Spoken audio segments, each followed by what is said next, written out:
اللہ میاں نے کہا کیونکہ زمین گول ہے. زمین کیا ہے؟ گول ہے. اب اگر میں ایسے سیدھا کر کے اس کو یوں گھماتا رہوں گا نا، یوں گھماتا رہوں گا تو موسم نہیں بنیں گے.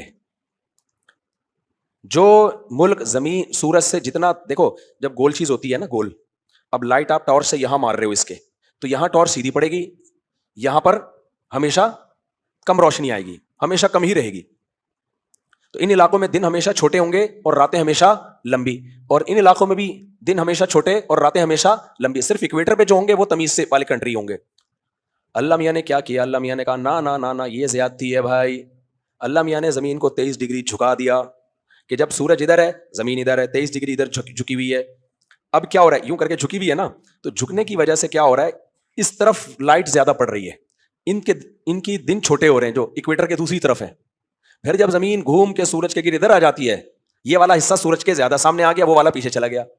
یعنی دونوں طرف سے گھمایا زمین کو، یوں کر کے بھی جھکا دیا، سورج کے گرد بھی گھما دیا، اور خدا اپنے محور کے گرد بھی. 3 طرح سے گھمانا، جبکہ اس گھومنے کا ایسا بہترین نتیجہ نکل رہا ہے کہ اس سے موسم بن رہے ہیں، سردی، گرمی، خزاں، بہار، دن لمبے راتیں چھوٹی، پھر راتیں لمبی دن چھوٹے، پھر اس موسم کے بدلنے سے مختلف پھل مل رہے ہیں. گرمیوں کے موسم گرمیوں میں ہی ہوتے ہیں، سردیوں میں نہیں ہوتے. جو پھل ہوتے ہیں سردیوں کے پھل گرمیوں میں نہیں ہوتے. اتنی بڑی چینجنگ اس کائنات میں ہو گئی، اس زمین پہ ہو گئی کہ انسان کے لیے انتہائی سوٹیبل بن گئی. میرے بھائی سائنسدان نے تو 2 منٹ میں مسئلہ حل کر دیا. کہہ رہے ونس اپون اے ٹائم ایک دھماکہ ہوا تھا جس سے یہ سب کچھ ہو گیا. بول دو میرے بھائی ہوا ہوگا، میں تو کب انکار کر رہا ہوں دھماکے کا. اگر بھائی دھماکہ ہوا تھا، یہ خدا کی قسم نہیں ہوا ہے، یہ کسی نے کیا ہے. جس دھماکے میں اتنی مینجمنٹ رکھ دی اس نے، سمجھتا نہیں ہے نا بات کو. تو ایسے اسٹائل میں گھوم رہی ہے زمین. تھوڑا سا رک، تبھی اللہ نے قرآن میں کہا ان اللہ یمسک السماوات والارض ان تزولا، اللہ نے آسمانوں اور زمینوں کو تھاما ہوا ہے کہ اپنی جگہ سے ڈاما ڈول نہ ہو. آگے اللہ کہتے ہیں وَلَئِن زَالَتَا، یہ اپنی جگہ سے ہل گئے نا، اللہ کے علاوہ کوئی بھی نہیں روک سکتا. مثال کے طور پر زمین سورج کے محور کے گرد گھوم رہی ہے، سورج نے کھینچا ہوا ہے. سورج کی کشش میں کمی ہو تو زمین تھوڑا سا آگے چلی جائے، کسی کا باپ روک سکتا ہے؟ کیا ہوگا؟ روکنے کے لیے ضروری ہے، جیسے آپ کی گاڑی چلتی بھی جا رہی ہے، بریکیں فیل ہو گئیں تو روکنے کے لیے ضروری گاڑی سے باہر اترو.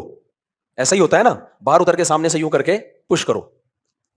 ایسا ہوتا ہے بھائی، چڑھائی پہ گاڑی کی بریک فیل ہو گئی، ڈرائیور ایک دم اترتا ہے، آگے پتھر رکھ لیتا ہے، کچھ بھی اتر کے کرنا پڑے گا، بیٹھے بیٹھے نہیں ہو سکتا کچھ بھی. زمین اگر اپنے محور سے دائیں بائیں ہو گئی نا، ہم سب کو زمین سے باہر جا کے دھکا لگانا پڑے گا، اس کو پش کرنا پڑے گا بھائی، گریس لگا کے تھوڑا سا اس کو ٹریک پہ لے کر آؤ. تو ظاہر ہے یہ ہو ساری دنیا کے سارے سائنسدان بھی مل جائیں تو ہمیں سائنسی ترقی پہ ناز ہے، مگر اس سائنسی ترقی سے آپ کو تکبر نہیں ہونا چاہیے کہ آپ خدا کی آنکھوں میں آ کے ڈال کے بات کرنا شروع کر دو. اللہ کے مقابلے میں یہ سائنسی ترقی 2 ٹکے کی بولو نہیں ہے، ککھ بھی نہیں ہے. اس لیے اللہ میاں سے آگے نہ نکلو، نماز پڑھ لیا کرو.